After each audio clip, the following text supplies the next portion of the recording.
के साथे कोई नहीं पढ़ाई हम ओकरा के कैसे भुलाई।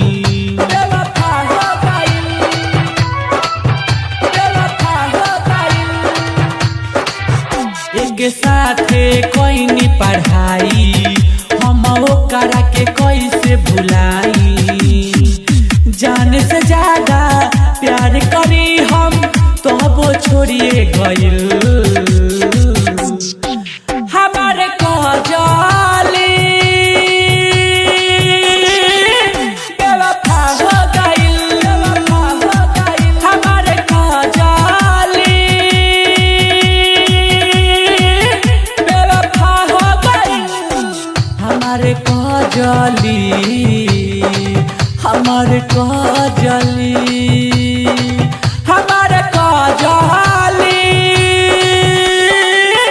बेवफा हो गइल, हमारे काजली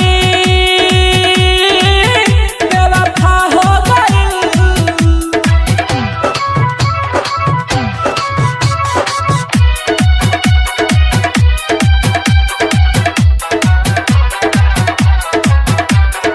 हो हो आ हो ला ला ला ला ला ला।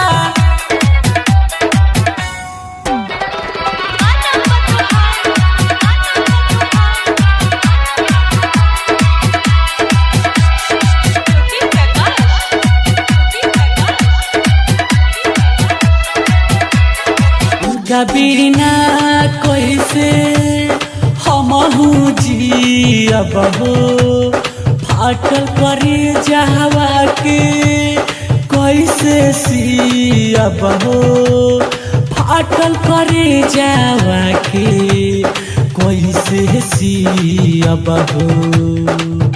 जब रहे दिलवा में प्यार हो कैलू काहे तू इजहार हो। दिहलू गवाई हमरा के जब से ससुरा गइल। हमारे रूबिया बेवफा हो गइल, हमारे रूबिया बेवफा हो गइल।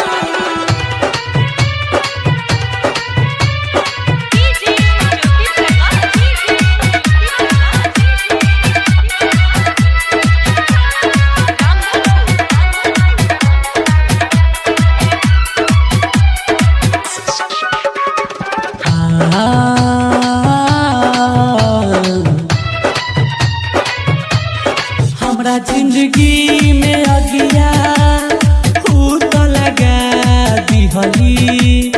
जियल दुश्वार भइल बा सनम बेवफा जे भइली। जियल दुश्वार भइल बा सनम बेवफा जे भइली। हमर प्यार काहे ठुकरैली, छोड़ के काहे हमके गइली। बिच रहिया में हथवा छोड़ा के मुहवा मोड़ गइल। हमारे जूलिया बेवफा हो गइल, हमारे जूलिया बेवफा हो गइल।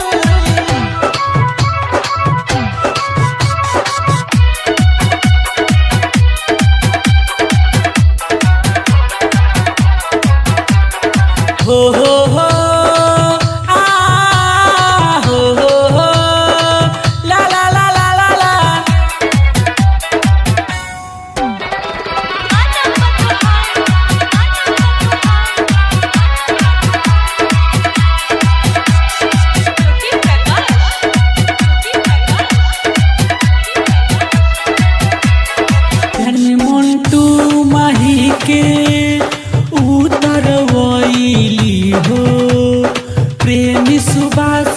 साथे शादी रचैली हो, प्रेमी सुबास के साथे शादी रचैली हो। यादो रितेश के दिल तोड़ी गईली, कमी रहे का नहीं बतैली। दिलावा पर दीने और नीरज के घाट ऊपर गईल। हमारे नेहावा बेवफा हो गईल, हमारे रेनुआ अब हमारे हो गईल। जगदम्बा रिकॉर्डिंग स्टूडियो, धौरी बाजार।